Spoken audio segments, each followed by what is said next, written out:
Hello everyone. After two videos, in this third video, we are going to discuss about ESMR's third use in passive structure. सबसे पहले passive structure है क्या? We will have to learn that. Passive structure में जाने से पहले we will have to look into active. हमारे बात करने के दो वे होते हैं. One is active, second is passive. Active sentence में जहाँ पे जो सब्जेक्ट खुद एक्शन ले रहा होता है हम उस पर फोकस करते हैं कि यस इस बंदे ने ये काम करा है. बट इन पैसिव सब्जेक्ट खुद एक्शन नहीं ले रहा, उस पर एक्शन लिया जा रहा है बाय समवन एल्स. अब कई बार तो हम पैसिव स्ट्रक्चर में जिसके द्वारा काम हो रहा है उसको प्रेफरेंस देंगे और कई बार उसको प्रेफरेंस देना हमारे लिए जरूरी नहीं होता. How? I just give one example. Firstly in active if I say that people cut trees, लोग ट्रीज काटते हैं. ठीक है, ओके, ये था एक्टिव. यहाँ पे मैंने पीपल पे स्ट्रेस दिया कि लोग हैं ना वो ट्रीज काटते हैं. फाइन. लेकिन पैसिव में मैं इसको कैसे बोलूंगी कि trees are cut by people. लेकिन ये जो बाय पीपल है ये वो एजेंट है जो एक्शन ले रहा है. लेकिन अगर मैं इसको सिंपली बोलती हूँ कि trees are cut, do I need to add people? Because हमें क्लियर है कि ट्रीज आर कट, पेड़ों को काटा जाता है तो ऑफकोर्स बाय पीपल. तो यहाँ पे हमें एजेंट को मेंशन करना जरूरी नहीं होता. तो sometimes we need agent and sometimes we can avoid it. So now we will start in detail. Fine. Passive sentence use of is MR in passive structure. First of all, in present simple.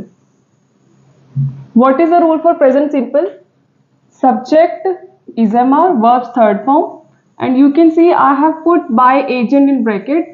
जो मैंने अभी समझाया कि agent if necessary you will add, otherwise you can avoid. But please focus on the rule.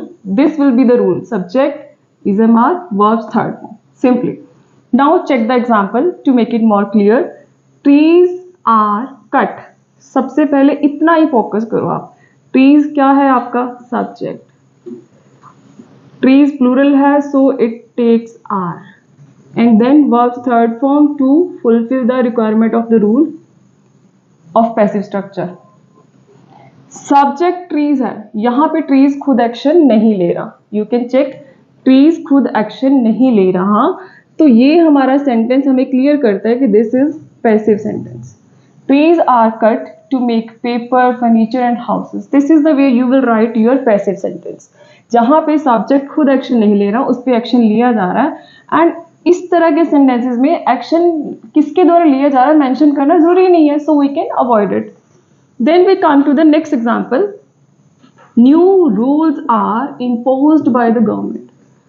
अच्छा जी, नए rules बनते हैं. ओके, कौन बनाता है? अरे भाई, न्यू रूल्स बनाए जाते हैं, इम्पोज किए जाते हैं, इन्फोर्स किए जाते हैं बाय द गवर्नमेंट. तो यहाँ पे एजेंट मेंशन करना हमें जरूरी लगा तो we have mentioned it after by. Rest आप चेक कर सकते हैं कि रूल्स बिल्कुल सेम है. न्यू रूल्स आपका subject, are according to rules helping verb and then imposed verbs third form. Simply mind में ये रखना कि subject helping verbs third form, क्योंकि सेंटेंस बनाने का सिंपल वे यही है कि सब्जेक्ट वर्ब ऑब्जेक्ट. सिर्फ वर्ब वाला जो पार्ट होता है ना, किसी भी तरह का सेंटेंस हो, सिर्फ आप वर्ब वाला पार्ट चेंज करते जाते हो एंड आपके सेंटेंसेस बनते जाते हैं. सेंटेंसेस अलग अलग बनते जाते हैं. Fine. This I think this is clear. Now we are moving to the next way, present continuous. Passive structure की ही बात चल रही है लेकिन वो थी प्रेजेंट सिंपल में और ये है प्रेजेंट कॉन्टिन्यूअस में. इसके रूल पे फोकस कीजिए please. Subject is MR, being verbs third form, then of course by agent if needed, otherwise you can avoid it. But please pay attention here. सारा rule आपका सेम है except being. Don't not to worry about this. Why? How can you keep this in your mind? आपने सिर्फ mind में ये चीज रखनी है कि is MR verbs third form, ये तो पैसिव का पार्ट है ही है. Being क्या है? Being is fulfilling the requirement of continuous. क्योंकि कॉन्टिन्यूस आपका हमेशा आईएनजी फॉर्म लेता है. फाइन. तो हमने कॉन्टिन्यूस भैया की भी रिक्वायरमेंट पूरी कर दी और पैसिव की भी कर दी. So this is how you can learn this rule of present continuous passive. Subject is MR, being verbs third form and then by agent if you need it, otherwise you can avoid it. Now check the examples. A new house is being built in our area. A new house is subject singular इसीलिए is. Then continuous का rule follow करते हुए हमने add कर दिया being then passive का rule follow करते हुए हमने ऐड कर दी वर्ब की third form and then in our area. हमने यहाँ पे सिर्फ फोकस करा कि नया घर बन रहा है हमारे एरिया में, दिस इज इनफ। कौन बना रहा है इस पे फोकस हमने नहीं करा, तो जब हमारा फोकस उस पर नहीं है कि कौन बना रहा है तो यहाँ पे बाय एजेंट हमने ऐड ही नहीं करा, उसकी जरूरत ही नहीं पड़ी।